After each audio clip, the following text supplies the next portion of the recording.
Hello student, your welcome on math science 96।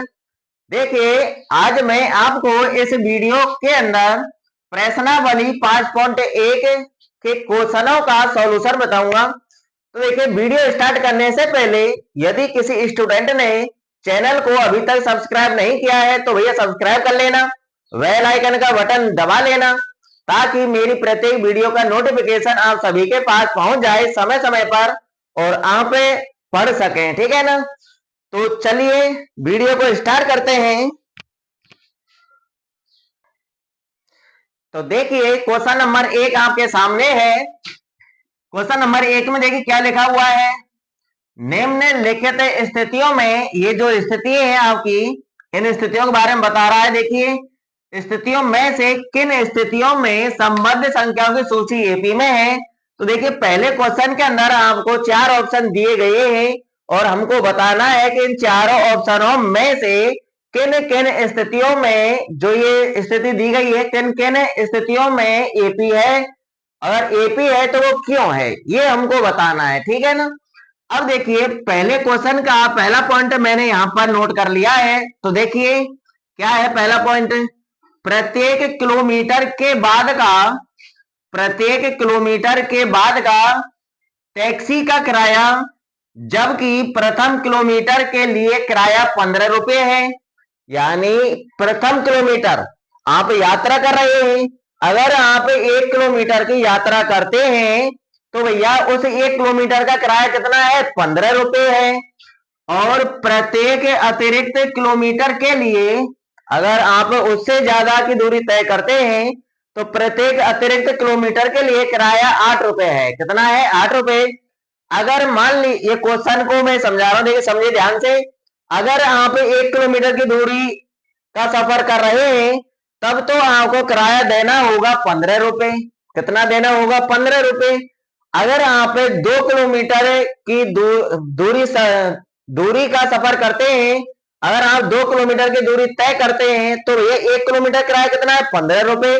फिर दूसरे kilometre किराया क्या होगा, 8 रुपए। तो आपको कितना किराया देना होगा, 15 और 8 23 रुपए देना होगा। ठीक है? अगर आप 3 किलोमीटर की दूरी तय कर रहे हैं तो 1 किलोमीटर किराया तो 15 रुपए है। दूसरे किलोमीटर किराया कितना है, 8 रुपए। फिर तीसरे किलोमीटर किराया कितना है, 8 रुपए। उससे 1 किलोमीटर के बाद कितनी भी दूरी आप तय कर लो, प्रत्येक किलोमीटर किराया कितना जुड़ेगा, 8 रुपए। तो भैया 2 किलोमीटर का जुड़ेगा 8 8, तो 8 और 8 16। और प्रथम किलोमीटर किराया कितना है, 15। तो 15 और 16 कितने हो गए, 31। तो आपको 3 किलोमीटर का किराया कितना देना होगा, 31 रुपए देना होगा। तो यही काम हमको यहाँ करना है। हमको लिखना है कि अतः प्रथम किलोमीटर किराया बराबर दूसरे किलोमीटर किराया, यानी 2 किलोमीटर किराया, फिर 3 किलोमीटर का किराया। ठीक है ना? तो देखिए यहाँ पर हल में आपको क्या करना है, किराया निकालना है यहाँ पर। अतः 1 किलोमीटर का किराया, तो 1 किलोमीटर की दूरी तय करेंगे तो कितने रुपए देने होंगे, ये किराए के 15 रुपए देने होंगे। ठीक है? 1 किलोमीटर का किराया है 15 रुपए। क्वेश्चन में साफ लिखा हुआ है कि प्रथम किलोमीटर के लिए किराया 15 रुपए है। अब हमको 2 किलोमीटर का किराया निकालना है तथा 2 किलोमीटर का किराया, तो 2 किलोमीटर का किराया कैसे निकलेगा भैया, 2 किलोमीटर में से 1 किलोमीटर किराया तो 15 रुपए देना होगा। ठीक है ना? और दूसरे किलोमीटर का किराया कितना देना होगा, 8 रुपए देना होगा। तो कुल टोटल कितना हुआ, 15 और 8 23 रुपए। तो यानी 2 किलोमीटर की दूरी तय करेंगे तो 23 रुपए का किराया देना पड़ेगा। आगे और देखिए, 3 किलोमीटर का किराया निकालना है। 3 किलोमीटर का किराया, तो देखिए 3 किलोमीटर में से 1 किलोमीटर का किराया तो होगा आपका 15 रुपए, और दूसरे किलोमीटर का किराया 8 रुपए, और तीसरे किलोमीटर का किराया भी 8 रुपए। 1 किलोमीटर के बाद जितनी भी दूरी तय करेंगे तो प्रत्येक किलोमीटर का किराया 8 8 8 है ही जुड़ेगा। अब इनको जोड़ लीजिए, 15 8 8 जोड़ेंगे तो कितना आएगा, 31। तो यानी 31 रुपए का किराया देना पड़ेगा 3 किलोमीटर का किराया, ठीक है ना। अब तीन ही पद बहुत है हमारे लिए श्रेणी लिखने के लिए। अब यहाँ पर क्या करना है, जो ये किराया है इसे किराए की श्रेणी लिखनी है। क्या लिखनी है? श्रेणी। तो यहां पर लिख देंगे हमें अतः श्रेणी। जैसे मैं बता रहा हूं वैसे ही आपको करना है। तो देखिए श्रेणी लिख दीजिए। श्रेणी कैसे लिखनी है? पहले किलोमीटर का किराया 15 रुपए, दूसरे किलोमीटर यानी 2 किलोमीटर किराया 23 रुपए और 3 किलोमीटर का किराया 31 रुपए। इसी प्रकार से ये श्रेणी आगे बढ़ती जाएगी, ठीक है ना। अब हमने इस स्थिति से एक श्रेणी तो प्राप्त कर ली। अब हमको ये बताना है कि ये श्रेणी आपकी एपी में है या नहीं है। तो देखिए श्रेणी एपी में तब होती है। तो देखिए एपी का पूरा नाम मैंने पिछली वीडियो में बता दिया है, इंट्रोडक्शन दिया था मैंने प्रश्नावली 5 का। तो ये अगर किसी ने वो वीडियो नहीं देखी है तो भैया कृपया करके वो वीडियो देख लें, क्योंकि उस वीडियो के अंदर मैंने सब कुछ बताया है कि सार्वंतर क्या होता है, प्रथम पद क्या होता है, एनवा पद क्या होता है, एनवे पद किससे पैदा करते हैं और अपन का सार्वंतर क्या होता है, ठीक है ना। और एन पदों का योगफल क्या होता है, तो उसके बारे में मैंने बताया था। सभी सूत्र लिखा दिए मैंने वहां पर, तो ये पिछली वीडियो जा करके देख लें, ठीक है ना। अब देखिए एपी का पूरा नाम बता रहा था कि ए का मतलब होता है एरिथमेटिक और पी का मतलब होता है प्रोग्रेशन। और एरिथमेटिक प्रोग्रेशन को हम हिंदी में बोलते हैं समांतर श्रेणी, ठीक है ना। अब हमको ये बताना है कि ये श्रेणी है, ये समांतर श्रेणी में है या नहीं। अब ऐसा कैसे पता चलेगा? ऐसा भैया हमको सार्वंतर निकालने से पता चलेगा। कैसे पता चलेगा? सार्वंतर निकालने से पता चलेगा। हमको दो तरीके से सार्वंतर निकालना है, यानी इन दोनों के बीच का सार्वंतर निकालना है और इन दोनों के बीच का सार्वंतर निकालना है। अगर सार्वंतर आपका समान आ जाता है तो हम कह देंगे कि यह स्थिति समांतर श्रेणी में है। अब वो कह रहा है क्यों, फिर हम क्यों को जवाब देंगे, क्योंकि सभी पदों के मध्य सार्वंतर समान है, ठीक है ना। अब देखिए सार्वंतर निकालने जा रहे हैं। क्या निकालने जा रहे हैं? सार्वंतर। चलो इसी में ही कर देते हैं। तो देखिए सार्वंतर हम दो प्रकार से निकालेंगे। अब सार्वंतर निकालना है, क्या निकालना है भैया? सार्व अंतर। और सार्व अंतर को हम स्मॉल डी से प्रदर्शित करते हैं, ठीक है ना। अब सार्वंतर निकालना है। ये तो देखिए प्रथम पद है तो इसको A1 मानेंगे, ये आपका A2 है, ये आपका A3 है, ठीक है ना। प्रथम पद को A1, दूसरे पद को A2, तीसरे पद को A3, चौथे पद को A4, 10वें पद को A10, 100वें पद को A100 और 1000वें पद को A1000 से प्रदर्शित करेंगे, ठीक है ना। तो देखिए सार्वंतर निकाले तो अगले में से पिछला घटा के निकाल लेते हैं, यानी A2 में से A1 घटाना है। क्या करना है? A2 में से क्या घटाना है भैया? A1 का मान। तो A2 का मान क्या है? 23 में से 15 घटा देना है। A1 का मान तो 15 है, A2 का मान 23 है, 23 में से 15 घटा देना है। तो घटा दीजिए भैया, 23 में से 15 घटाएंगे तो कितना निकल के आएगा? 8। कितना निकल के आएगा? 8। अब फिर निकालना है हमको, इन दोनों के बीच का सारवंतर निकाल लिया। अब हमको इन दोनों के बीच का सारवंतर निकालना है। तो देखिए मैं ऊपर से ये क्वेश्चन मिटा रहा हूं, ठीक है ना। ये क्वेश्चन आपकी बुक में लिखा हुआ है, वहां से देख लेना। अब कैलकुलेशन में ऊपर करा रहा हूं, ठीक है ना। अब देखिए एक प्रकार से निकाल लिया, अब दूसरे प्रकार से निकालना है हमको, तथा पुनः निकालना है। क्या निकालना है? पुनः निकालना है सारवंतर।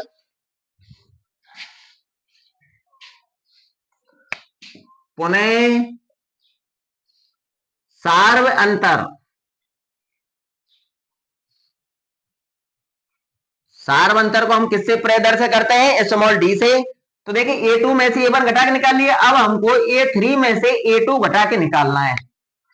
A3 का मतलब तीसरा पद में से क्या घटाना है? दूसरा पद घटेगा।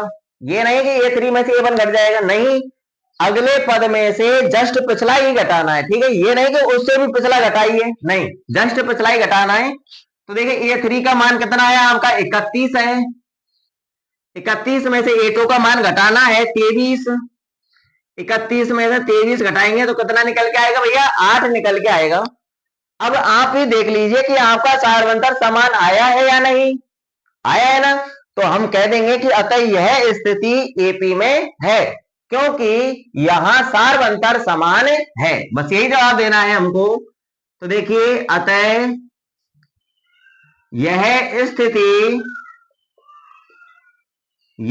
स्थिति एपी में है, क्योंकि ये भी बता रहा है हमको क्यों है। क्वेश्चन कह रहा है क्यों, बताइए। क्योंकि यहां सार्व अंतर, क्योंकि यहां सार्व अंतर डी, सार्व अंतर डी समान है। क्या है भैया, समान है। ठीक है ना, बस कंप्लीट होता है। बस ऐसे ही हमको कैलकुलेशन करनी है। हमको 1 किलोमीटर किराया निकालना है, 2 किलोमीटर किराया निकालना है, 3 किलोमीटर किराया निकालना है। फिर श्रेणी दर्शा दिया, श्रेणी दर्शा देनी है आपको इनकी 15, 23, 31 की। फिर उसके बाद सार्वंतर निकालना है आपको A2 माइनस A1 से, फिर A3 माइनस A2 से निकालना है। सार्वंतर अपन का समान आएगा तो कह देंगे कि यह स्थिति एपी में है। अगर सार्वंतर समान नहीं आएगा तो हम कह देंगे कि यह स्थिति एपी में नहीं है। ठीक है ना, आ गई समझ में। फिर क्योंकि हम दर्शा देना, अगर एपी में है तो हम लिख देंगे कि यहाँ सार्वंतर समान है। अगर सार्वंतर समान नहीं होगा तो हम लिख देंगे क्योंकि यहाँ सार्वंतर समान नहीं है। ठीक है ना, आगे होगा समझ में, नॉर्मल सवाल है। तो भैया कैसा लगा मेरा ये समझाना। अगर आपको समझाना, मेरा समझाने का तरीका आपको समझ में आ रहा है तो भैया चैनल को सब्सक्राइब कर लेना, बेल आइकन का बटन दबा लेना, ताकि मेरी प्रत्येक वीडियो का नोटिफिकेशन आपके पास पहुंच जाए। ठीक है ना, और आप समय समय पर पढ़ सकें। ठीक है ना, तो ये वीडियो को लाइक कर देना। यदि किसी ने वीडियो को लाइक नहीं किया है तो लाइक कर देना, शेयर कर देना, और एक छोटा सा प्यारा सा अपनी मर्जी से कमेंट कर देना। बस मेरा यही काम है, मैं आपसे रुपए नहीं ले रहा हूं भैया। मैं सर पे आपसे क्या ले रहा हूं भैया, एक छोटा सा प्यारा सा कमेंट ले रहा हूं, एक लाइक ले रहा हूं, ठीक है ना, और एक शेयर ले रहा हूं। और भैया आप डेली से डेली पढ़ लीजिए, नियम बना लीजिए। फिर से मैथ की वीडियो आपके पास शाम को 5 बजे पहुंच जाती है, साइंस की आपके पास वीडियो शाम को 7 बजे पहुंच जाती है। तो भैया नियम बना लीजिए पढ़ने का। जब किसी कार्य को नियम के तहत करेंगे तो कभी भी मात नहीं कहेंगे, हम हमेशा अग्रसर ही रहेंगे आगे बढ़ने के लिए। ठीक है ना, तो चलते हैं नेक्स्ट क्वेश्चन की तरफ। तो देखिए सेकंड पॉइंट आपके सामने है, किसी बेलन में उपस्थित हवा की मात्रा, कोई बेलन है सिलेंडर, उसमें हवा भरी हुई है, जबकि वायु निकालने वाला पंप है, यानी वायु निकालने वाला पंप है। तो देखिए वायु निकालने वाला पंप प्रत्येक बार बेलन की शेष हवा का 1/4 भाग बाहर निकाल देता है। क्या करता है, बेलन मान लीजिए पूरा भरा हुआ है, और जो पंप है हवा निकालने वाला, तो यानी उसमें जितनी हवा है उसका 1/4 भाग बाहर निकाल देता है। हर बार 1/4 भाग बाहर निकल गया, फिर उसमें जो शेष हवा बची है फिर उसमें से 1/4 भाग निकाल देगा, फिर जो अब शेष बची है उसमें से फिर 1/4 भाग बाहर निकाल देगा। ठीक है, इस प्रकार से शेष हवा का 1/4 भाग बाहर निकाल देता है। तो देखिए यहां पर इसकी कैलकुलेशन देखिए। तो देखिए हम मान लेते हैं पूरा भरा हुआ है, तो हम मान लेते हैं कि बेलन में उपस्थित हवा की मात्रा बराबर 1, यानी पूरा भरा हुआ है तो 1 मान लेंगे। तो देखिए यहां पर मान लेंगे, माना बेलन में उपस्थित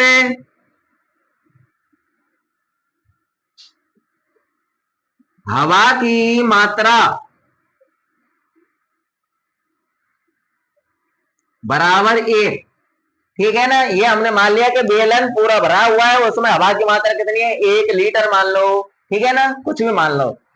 अब देखिए वो जो हवा निकालने वाला पंप है बाहर हवा निकालेगा, कितनी हवा निकालेगा, ऐसे में हवा जितनी है ना उसका 1/4, एक का 1/4 भाग बाहर निकाल देगा। तो हमको निकालना है कि बाहर निकाली गई हवा। ठीक है ना, क्या निकालना है, बाहर निकाली गई हवा। अतः बाहर निकाली गई हवा, तो देखिए कितनी हवा बाहर निकालेगा वो पंप, एक इसे हवा का यानी एक का 1/4 भाग बाहर निकाल देगा। तो निकाल दीजिए भैया, एक का 1/4 भाग, ठीक है ना। अब छोटी क्लासों से ही आप पढ़ते आ रहे हैं कि का की जगह पर गुणा किया जाता है, तो हमको वही काम करना है। एक लिख लिया, का की जगह पर गुणा करेंगे और 1/4 लिख देंगे। अब गुणा कर लीजिए, तो देखिए ये अंश है और ये अंश है, तो अंश का गुणा अंश से ही होगा, और हर में कुछ नहीं है, यहाँ पर इस एक के बटे में कुछ नहीं है ना, तो यहाँ पे क्या है 4, तो 4 ही लिख दीजिए। तो देखिए बाहर कितनी हवा निकाली गई, 1/4 भाग बाहर निकल गई, और शेष हवा बचानी हमको पता करना है कि अब बेलन में शेष हवा कितनी बची है। ऐसा क्यों कर रहे हैं, क्योंकि क्वेश्चन कह रहा है कि वायु निकालने वाला पंप प्रत्येक बार बेलन में शेष हवा, बेलन में जितनी शेष हवा बचती है उसका 1/4 भाग बाहर निकाल देता है। इसलिए हमको शेष हवा निकालनी जरूरी है, क्योंकि जब दोबारा बाहर निकालेगा तब उसी से ही पता चलेगा हमको कि दोबारा में कितनी हवा बाहर निकालेगा, ठीक है ना। तो देखिए यहां पर अब बेलन में शेष हवा, बेलन में शेष हवा की मात्रा, या हवा लिख लो एक ही बात है, ठीक है, चाहे हवा लिख लो चाहे हवा की मात्रा लिख लो। अब क्या करना है, पहले कितनी थी हवा उस समय 1, अब बाहर कितनी निकल गई 1/4, तो इसमें से 1/4 निकल गई, तो इसमें से 1/4 घटा दो, पता चल जाएगा। तो देखिए 1 - 1/4, ठीक है। अब इस 1 के नीचे हम मान लेंगे 1। अब बटे वाले जो क्वेश्चन होते हैं उनको हम लैसे लेकर के सॉल्व करते हैं, तो 1 और 4 का लैसे क्या आएगा 4। अब देखिए 1 का भाग 4 में देंगे 4 आएगा, 4 का गुणा हम 1 से करेंगे तो 4 आएगा, आगे माइनस है तो माइनस। अब 4 का भाग 4 में देंगे एक बार और 1 का गुणा ऊपर वाले 1 से करेंगे तो 1। अब 4 में से 3, 4 में से 1 घटा लो, कितना बचेगा 3, और बटे में 4 आपका ज्यों का त्यों रहेगा। अब देखिए बेलन में से 1/4 भाग बाहर निकल जाती है भाइयों, तो बेलन में शेष हवा की मात्रा बचती है 3/4। अब पुनः निकलेगी हवा, पुनः कितनी निकलेगी, वो ही शेष हवा का 1/4, यानी अब शेष हवा 3/4 है, तो 3/4 का 1/4 भाग बाहर निकल जाएगा। अब हमको पुनः निकालना है, बाहर निकाली गई हवा पुनः बाहर निकाली गई हवा बराबर, यानी शेष का 1/4, शेष कितनी है 3/4, तो 3/4 का 1/4 निकालना है। क्या निकालना है 3/4 का 1/4 निकालना है। अब देखिए का की जगह पर क्या कर लेंगे हमें गुणा, तो 3/4 गुणा 1/4, अंश का गुणा अंश से करना है और हर का गुणा हर से करना है। तो देखिए 3 का गुणा हम 1 से करेंगे 3 आएगा, और 4 का गुणा हम 4 से करेंगे 4 चौका 16 आएगा। तो कितनी हवा बाहर निकल गई भैया 3/16 भाग बाहर निकल गई, ठीक है ना। अब हमको ये बताना है कि बेलन में अब शेष हवा कितनी बची है। शेष हवा पहले कितनी थी भैया, इस हवा के निकलने से पहले कितनी थी 3/4, 3/4 में से 3/16 भाग बाहर निकल गई, तो शेष कितनी बची, इसमें से इसको घटा देंगे, पता चल जाएगा शेष हवा की मात्रा कितनी है। तो देखिए पुनः शेष हवा की मात्रा, पुनः शेष हवा की मात्रा, तो 3/4 में से क्या घटाना है 3/16 घटाना है। तो देखिए 3/4 माइनस 3/16 कैसे घटाएंगे, लैसे लेकर के 4 और 16 का लैसे क्या आएगा 16, 4 का भाग 16 में देंगे 4 बार जाएगा, 4 का गुणा हम 3 से करेंगे 4 तिया 12 आएगा, आगे माइनस का चिन्ह है तो माइनस का चिन्ह लगा लेंगे, 16 का भाग 16 में देंगे एक बार जाएगा, और 1 का गुणा हम ऊपर वाली संख्या 3 से करेंगे तो 3 आएगा। अब 12 में से 3 घटा लो भैया, कितने बचेंगे 9 बचेंगे, और बटे में क्या है आपका 16। तो भैया अब आपको पता चल चुका होगा कि बेलन में अब शेष हवा की मात्रा कितनी रह गई है, 9/16 रह गई है। कितनी रह गई है, 9/16। तो देखिए तीन ही पद बहुत है हमारे लिए श्रेणी के। पहले हवा कितनी थी, 1, फिर बाहर निकल गई 1/4, फिर शेष कितनी रह गई या 3/4, फिर 1/4 भाग निकल गई इसकी, यानी 3/16 भाग बाहर निकल गए तो कितनी बची है भाई, 9/16। तो उसमें जो उपस्थित हवा की मात्रा है उससे हम 3D बना देंगे। तो देखिए 1,3 3/4, 9/16 ये आपकी श्रेणी बनेगी। आगे समझ में देखिए, दोबारा से रिपीट कर देता हूं। हम मान लेंगे कि बेलन में उपस्थित हवा की मात्रा कितनी है, 1 है। तो बाहर निकाली गई हवा की मात्रा निकाली हमको। तो बाहर कितनी हवा निकलेगी, उसमें जितनी हवा थी उसका 1/4 भाग बाहर निकलेगा, तो उसका 1/4 निकाल लेंगे हम। तो 1 का 1/4 निकाला, का की जगह पर गुणा करते हैं, 1 का गुणा 1 से हुआ 1/4, यानी 1/4 भाग बाहर निकल गई। ठीक है ना।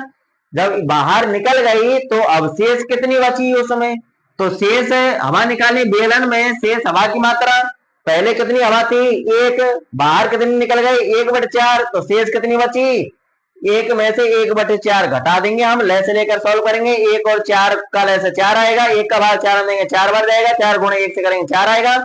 आगे माइनस का चिन्ह है तो माइनस चिन्ह लगा लेंगे, 4 का भाग 4 हम देंगे 1 बार जाएगा, 1 का गुणा हम 1 से करेंगे 1 आएगा, 4 में 3 घटा ले, वो 4 में से 1 घटा लेंगे 3 बचेगा, बटे में 4, यानी कितनी हवा बची भैया, 3/4 हवा बची। ठीक है ना। अब फिर हवा निकलेगी, यानी शेष हवा का कितना भाग बाहर निकलेगा, 1/4। अब शेष हवा कितनी है, 3/4, 3/4 का 1/4 भाग बाहर निकल जाएगा। तो फिर पौने निकालेंगे हम, बाहर निकाली गई हवा, तो 3/4 का 1/4 निकालना है, का की जगह पर गुणा कर देंगे। तो देखिए अंश का गुणा अंश से हो जाएगा और हर का गुणा हर से हो जाएगा। 3 का गुणा 1 से करेंगे 3 और 4 गुणा 4 करेंगे 16, कंप्लीट आया। 3/16। तो ये 3/16 हवा की मात्रा बाहर निकल जाएगी। अब बचेगी कितनी उसमें, ये हमको निकालना है। तो पहले कितनी थी, इसके निकलने से पहले कितनी थी, 3/4। तो 3/4 में से 3/16 घटा देंगे, ले से लेकर सॉल्व करेंगे तो ये 9/16 बचेगा। ठीक है ना। अब देखिए यहां तक फटाफट स्क्रीनशॉट ले लीजिए। मैं अब श्रेणी बनाने वाला हूं ऊपर, फिर हम सार अंतर निकालेंगे श्रेणी का, तब जाकर के हमको पता चलेगा कि यह स्थिति एपी में है या नहीं है। ठीक है ना। ले लिया होगा स्क्रीनशॉट। तो देखिए मैं ऊपर से मिटा देता हूं।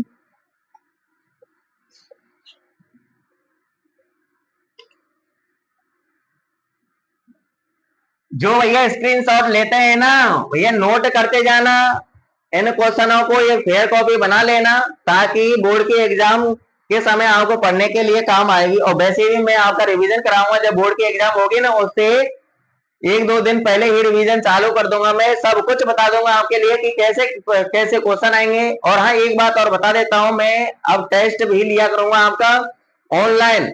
ऑनलाइन आपका टेस्ट लिया करूंगा, तो ऑनलाइन आप टेस्ट देना। ठीक है, मैं बता दूंगा आपको कब देना है। ठीक है, इसलिए तैयारी करते जाना। प्रश्नावली 1, 2, 3, 4 आपके कंप्लीट हो चुकी है। जो स्टूडेंट पहली बार जुड़ा है भैया पिछली वीडियो को देख लेना, उनसे उन वीडियो के माध्यम से 1, 2, 3, 4 प्रश्नावलियों को कंप्लीट कर लेना। ठीक है ना।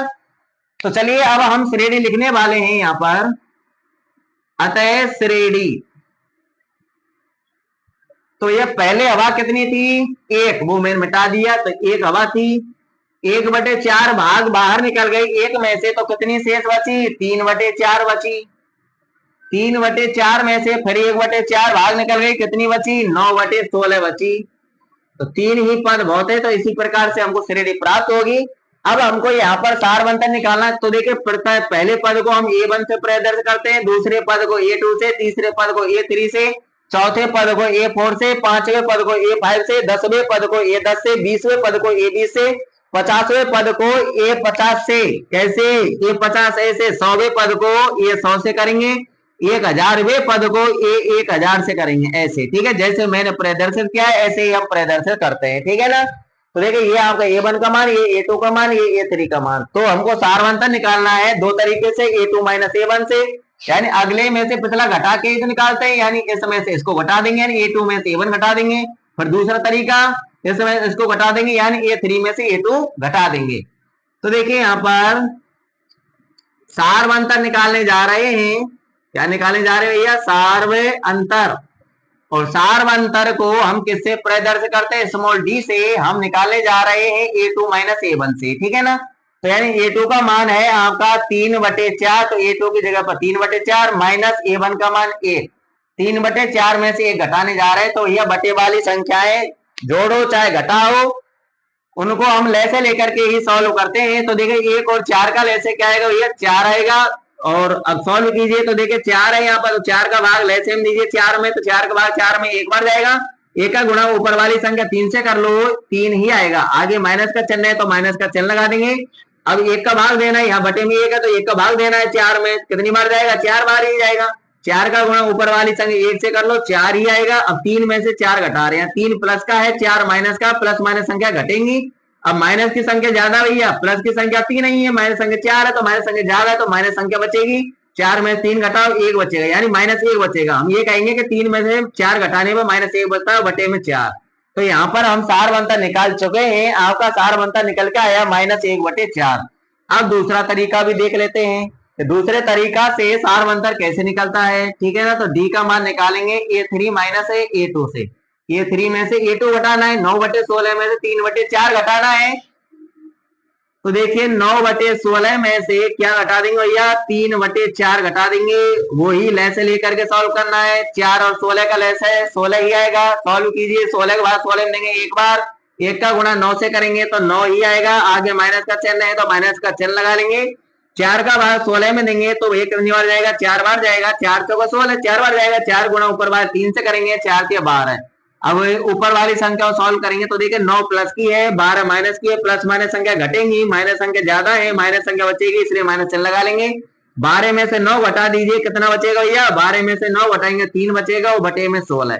दोनों प्रकार से हमने सारवंतर निकाल लिया है। आप देख रहे होंगे कि सारवंतर समान नहीं है, तो हम कह देंगे सारवंतर समान नहीं कहता है, यह स्थिति एपी में नहीं है। अब हमको बताना है क्यों एपी में नहीं है, क्योंकि यहाँ सारवंतर समान नहीं है, ठीक है ना। तो देखिए यहां पर लिख देंगे, अतः यह स्थिति किसमें नहीं है? एपी का मतलब समांतर श्रेणी में नहीं है, ठीक है ना। स्थिति एपी में नहीं है, क्योंकि ये हमको बताना है क्यों नहीं है। क्योंकि यहां सारवंतर क्या है भैया? यहां सार्व अंतर क्या नहीं है? समान नहीं है। क्या नहीं है? समान नहीं है, ठीक है। अगर समान होता तो यह स्थिति एपी में होती। अगर सारवंतर समान नहीं है तो यह स्थिति आपकी एपी में नहीं है। और ये क्वेश्चन आपका कंप्लीट होता है। फटाफट स्क्रीनशॉट ले लीजिए और बढ़ते हैं नेक्स्ट क्वेश्चन की तरफ।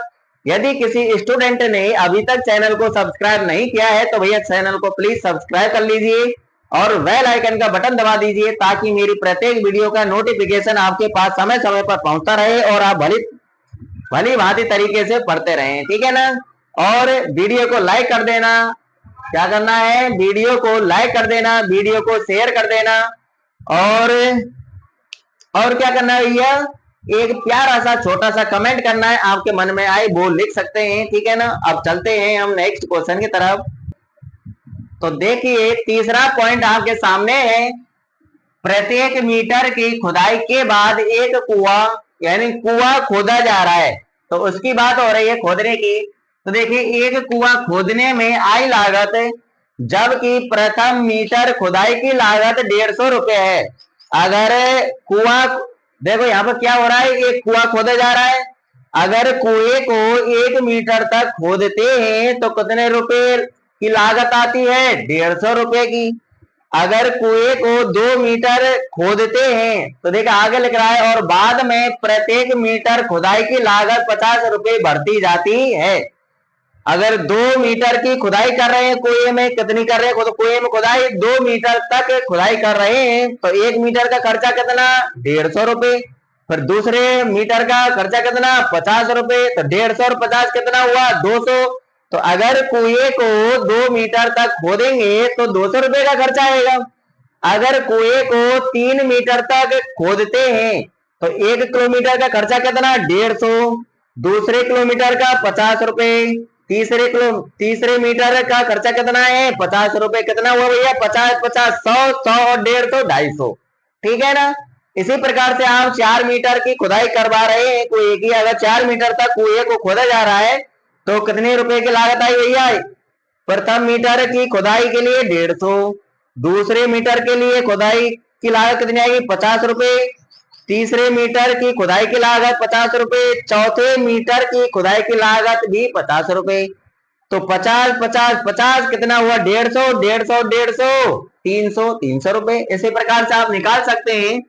तो देखिए ये क्वेश्चन आपका ऐसा ही है जैसा हमने पहला पॉइंट किया था, जो किलोमीटर की दूरी तय करने वाला था ना, कि 1 किलोमीटर का किराया कितना है, 15 रुपए, और प्रत्येक अतिरिक्त किलोमीटर किराया कितना है, 8 रुपए। ऐसा ही है यहाँ पर।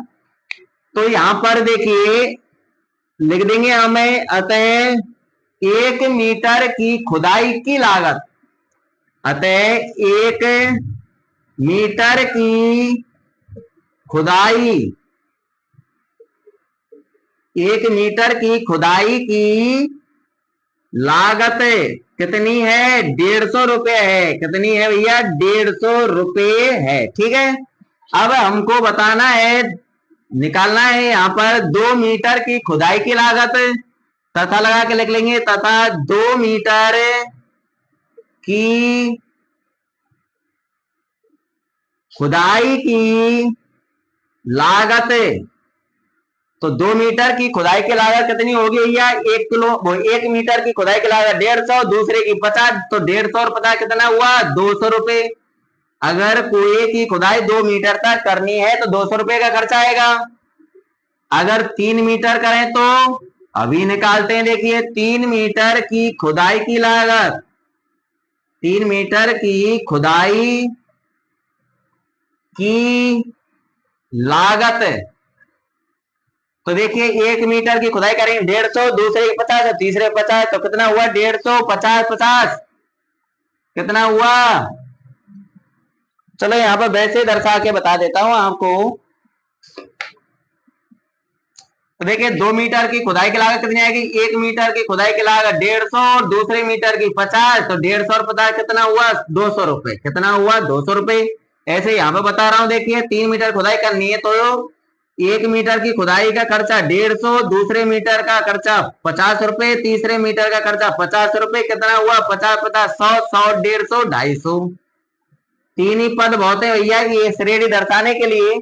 अब यहाँ पर हम श्रेणी दर्शा देंगे, अतः श्रेणी जो ये खर्चा है इसको लिख लीजिए। तो देखिए पहले मीटर का खर्चा 150 रुपए, दूसरे 2 मीटर का खर्चा 200 रुपए, 3 मीटर खर्चा 250 रुपए। आपको अंदाज चल चुका होगा। अगर 3 मीटर खुदाई करनी है तो 300, 4 मीटर तक खुदाई करनी है 350, अगर 5 मीटर तक खुदाई करनी है तो कितना आएगा, 400। इसी प्रकार से हम आगे निकाल लेंगे। ठीक है ना। अब हमने श्रेणी तो निकाल ली, अब हमको सारवंतर निकालना है। क्या निकालना है, सारवंतर। 2 प्रकार से निकालना है, A2 में से A1 घटा देंगे, फिर A3 में से A2 घटा देंगे। तो देखिए अतः सारवंतर क्या निकालना है, सार्व अंतर। सार्व अंतर को हम किससे प्रदर्शित करते हैं, स्मॉल डी से। तो कैसे निकालना है, A2 माइनस A1 से निकालना है। तो ये A2 में से A1 घटा दो। A2 का मान कितना है, 200 में से 150 घटाना है। अगले में से पिछला घटाते हैं, तो 200 में से 150 घटाएंगे, कितना आएगा, 50। अब दूसरे तरीका से निकालिए पुणे। तो डी का मान अब दूसरा तरीका कैसे निकालना है, A3 माइनस A2 से निकालना है। तो A3 का मान कितना है, 250, 250 में से A2 का मान 200 घटाना है। तो देखिए 250 माइनस 200 घटाएंगे, कितना आएगा, 50। आप देख रहे हैं दोनों तरह से जब हमने सारवंतर निकाला तो दोनों जगह 50 50 आए, यानी सारवंतर समान है। तो हम कह देंगे कि अतः यह स्थिति किसमें है, एपी में है। किसमें है, एपी में। तो लिख देते हैं, अतः यह स्थिति एपी में है। अब एपी में है, क्यों है ये बताना है हमको, क्योंकि अब आपको पता चल चुका होगा क्यों है, क्योंकि सार्व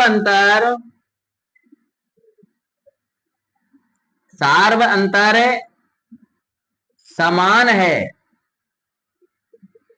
ठीक है, कैसी लगी भैया कैलकुलेशन? अगर कैलकुलेशन आपको अच्छी लगी हो तो भैया अभी तक किसी ने वीडियो को लाइक नहीं किया तो भैया लाइक का बटन दबा दीजिए और फटाफट स्क्रीनशॉट ले लीजिए। और बढ़ते हैं नेक्स्ट क्वेश्चन की तरफ। लास्ट क्वेश्चन रहा है पहले क्वेश्चन का, चौथा।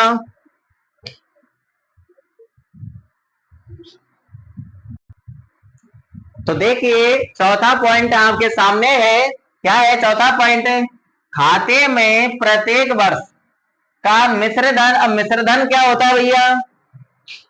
मूलधन तो जानते होंगे, जैसे आपने किसी को 10,000 रुपए उधार दिए तो जितने रुपए आपने उधार दिए वो कहलाएगा आपका मूलधन। और देखिए जब वो वापस रुपए आपको लौटाएगा तो मूलधन के साथ साथ आपको ब्याज भी तो देगा। 10,000 की मान लीजिए एक महीने के लिए लिए उसने, तो 10,000 की मान लीजिए 200 रुपए ब्याज बनती है। तो जब वो आपको लौटाएगा एक महीने बाद तो आपको 10,200 रुपए देगा। तो जो 200 रुपए जो दिए उसने वो तो है ब्याज, और हम 10,000 और ब्याज 200 रुपए को जोड़ दें तो आपको आप बन जाता है वो मिश्र धन। 10,200 क्या है आपका मिश्र धन। अब आपके समझ में आ गया होगा कि अगर मूलधन को और ब्याज को जोड़ देते हैं तो बन जाता है वो मिश्र धन। ठीक है ना? तो देखिए क्या कह रहा है, जबकि 10,000 रुपए की राशि, क्वेश्चन दोबारा पढ़ लीजिए। खाते में प्रत्येक वर्ष का मिश्र धन, जबकि 10,000 रुपए की राशि 8% वार्षिक दर से चक्रवृद्धि ब्याज पर जमा की जाती है। तो भैया खाते में राशि जमा होती है और वो किस हिसाब से होती है? 8% वार्षिक दर से चक्रवृद्धि ब्याज पर जमा की जाती है उसमें राशि।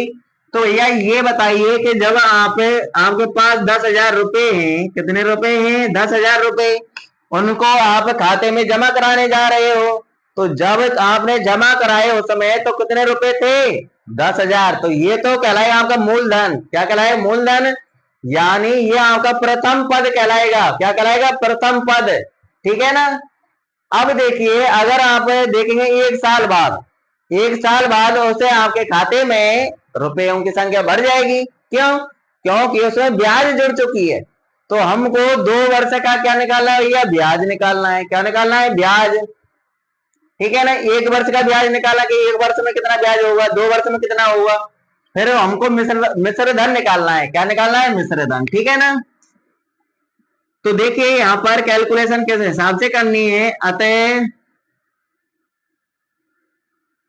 मूलधन, ये ध्यान रखना, जो ये आपका मूलधन है ये आपका प्रथम पद है, क्योंकि खाते में सबसे पहले 10,000 रुपए तो जमा होंगे, ब्याज तो बाद में जुड़ के ही जमा होगी। तो देखिए मूलधन है आपका 10,000 रुपए और दर दे रखी है आपको 8%। ठीक है? अब हम निकालेंगे 1 वर्ष का मिश्र धन, यानी ब्याज जुड़ जाएगी उसमें मूलधन में। 1 वर्ष बाद जब अपने खाते को देखेंगे तो 10,000 में ब्याज जुड़ी मिलेगी। क्या होगा? 10,000 में ब्याज जुड़ी मिलेगी। तो यानी 10,000 में जो ब्याज जुड़ी है वो आपका क्या है? मिश्र धन। तो हमको 1 वर्ष का मिश्र धन निकाल लेना है। तो देखिए यहाँ पर 1 वर्ष का, अब क्या करना है हमको? 1 वर्ष का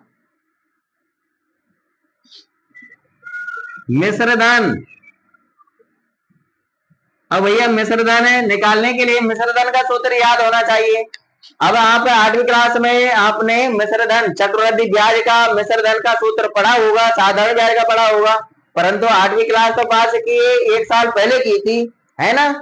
1 साल पहले ही तो की थी। अभी तो आए हो आप 10वीं में, भूल गए? कोई बात नहीं, भूल गए तो मैं आपको याद दिला देता हूं। मिश्र धन का सूत्र होता है भैया मूलधन इंटू 1 + दर बटे 100 और कोष्टक बंद और इसकी घात समय। तो ये मिश्र धन का सूत्र होता है मूलधन इंटू 1 + दर बटे 100 और इसकी घात समय। मानों को जमा दीजिए, कैलकुलेशन कर लेंगे, हमको पता चल जाएगा कि 1 वर्ष बाद हमारे खाते में कितनी यानी ब्याज जोड़कर कितना रुपया हो गया। ठीक है ना? मिश्र धन। तो मूलधन कितना है आपका? 10,000, तो 10,000 लिख देंगे। इंटू क्वेश्चन चालू, 1 प्लस दर कितनी है 8 और बटे में 100, समय कितना है, कितने वर्ष का मिश्र धन निकाल रहे हैं, 1 वर्ष का, तो 1। ठीक है, अब आगे कैलकुलेशन करेंगे। देखिए 10,000 गुणा, अब देखिए 100 में ये 8 जोड़ लीजिए, तो 100 और 8 जोड़ेंगे तो 108 आएगा, 108 लिख दीजिए ऊपर, और बटे में जो 100 है तो 100 लिख देंगे। बस ये हो गया सॉल्व में। घात 1 है इसलिए 108 बटे 100 को गुणा में एक बार ही लिखना है। ठीक है, कैलकुलेशन कर लीजिए, 2 जीरो से 2 जीरो कर जाएंगे, तो 108 का गुणा 100 से हुआ, तो 100 में 2 जीरो, 2 जीरो 108 के पीछे जुड़ जाएंगे, तो ये आया आपका 10,800। कितना आया, 10,800। तो यह अब आपको पता चल गया ना, 1 वर्ष बाद जब आप खाते में देखेंगे तो आपके खाते में कितने रुपए मिलेंगे, 10,800। ये आपका मिश्र धन है 1 वर्ष का। ठीक है, अब हमको निकालना है भैया 2 वर्ष का मिश्र धन, क्योंकि हमको 3 पद चाहिए ना, 1 पद तो ये रहा आपका प्रथम पद, दूसरा पद ये आ चुका है, तीसरा पद और निकालना है, यानी 2 वर्ष का मिश्र धन निकालना है। अब क्या करना है हमको, अब 2 वर्ष का मिश्र धन,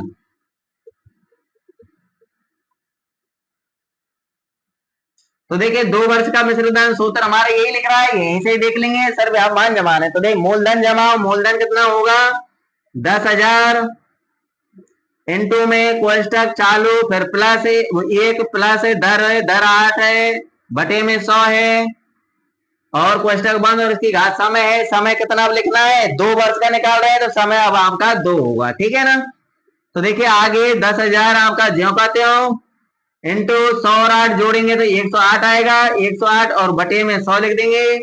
अब देखिए घात 2 है तो 108 बटे 100 को 2 बार लिखना है, और घात 3 होती है तो हमको 3 बार लिखते हैं। अब काटा पीटी कर लो, देखिए 2 जीरो से 2 जीरो कर देंगे, 2 जीरो से 2 जीरो कर देंगे, ये खत्म और ये खत्म, यानी 108 गुणा 108 करना है बस। तो देखिए कर लेते हैं 108 गुणा 108, तो कितना आएगा 8 64 और 8 एकम 8। चलो 801 मैं मेरे हिसाब से जो गुणा कर रहा हूं भैया, तुम तुम्हारे हिसाब से कर लेना। तो देखिए 4 6 8 8 16 1 11,664 आएगा। कितना आएगा 11,664। अगर मान लीजिए आप 2 साल बाद अपने खाते को चेक करते हैं तो आपके खाते में राशि मिलेगी आपको कितनी, 11,664 रुपए की राशि मिलेगी ब्याज जोड़ करके। ठीक है ना, अब देखिए यहाँ तक फटाफट स्क्रीनशॉट ले लीजिए, क्योंकि अब हम यहाँ पर श्रेणी लिखने वाले हैं। श्रेणी लिखने के बाद हमको सारवंता निकालना है, तब हमको पता चलेगा कि यह स्थिति एपी में है या नहीं है। ठीक है, तो ले लिया होगा स्क्रीनशॉट, मिटा दो। तो देखिए मिटा ही देता हूं अब।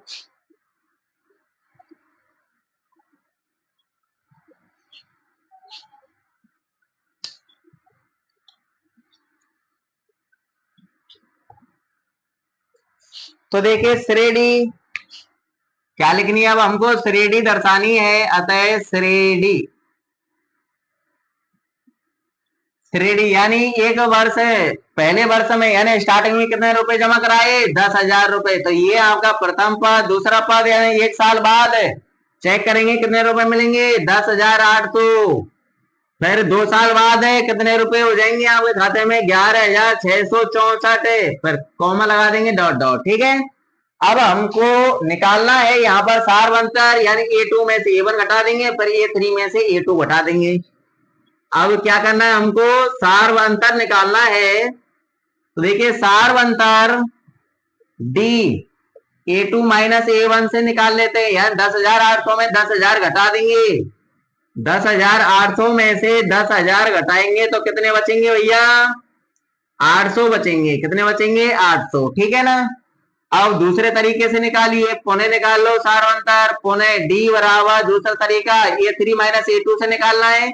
A3 का मान कितना है 11,664, 11,664 में से घटाना है 10,800 दूसरा पद। ठीक है, घटा लीजिए, तो देखिए 4 में से 0 घटाएंगे 4, 6 में से 0 घटाएंगे तो 6, 6 में से 8 नहीं घटेंगे तो इसमें आंसर लेंगे, 16 में से 8 घटाएंगे 8, यहाँ पर 0, यानी 10 में 10 घटाएंगे 0, 864 आएगा। अब आप देख करके बताइए कि क्या सारवंतर समान है। यहां पर तो आया डी का मान 800 और यहां पर आया 864। ये 800 आया और वो आया 864, सार बंधक समान नहीं है तो यह स्थिति एपी में नहीं है। तो नीचे हिंदी लिख देनी हमको, अतः यह स्थिति एपी में नहीं है। ठीक है, क्योंकि अब ये जवाब दे देना है क्यों नहीं है। क्योंकि यहां क्या समान नहीं है भैया, सार्व अंतर समान नहीं है। क्योंकि यहां सार्व अंतर समान नहीं है। ठीक है ना, कंप्लीट होता है ये क्वेश्चन आपका। तो देखिए हमको समय केवल क्वेश्चन नंबर 1 को ही सॉल्व करने में लगा। आगे के जो क्वेश्चन आपका दूसरा, तीसरा, चौथा, उनको सॉल्व करने में समय नहीं लगेगा, क्योंकि इसमें तो बहुत सारी अपन को कैलकुलेशन करनी पड़ी। ठीक है ना, उनमें इतनी भारी कैलकुलेशन नहीं करनी है। अब देखिए आपको वीडियो कैसी लगी भैया मेरी, कमेंट करके बताना। एक छोटा सा प्यारा सा कमेंट कर देना, वीडियो को लाइक कर देना, शेयर कर देना। अगर किसी ने अभी तक चैनल को सब्सक्राइब नहीं किया है तो भैया सब्सक्राइब कर लेना, बेल आइकन का बटन दबा लेना। ठीक है ना, ताकि मेरी प्रत्येक वीडियो का नोटिफिकेशन आपके पास समय समय पर पहुंचता रहे और आप भली भांति तरीके से राइट टाइम पर पढ़ सकें। ठीक है ना, तो मिलते हैं नेक्स्ट वीडियो में, जब तक के लिए ऑल द बेस्ट।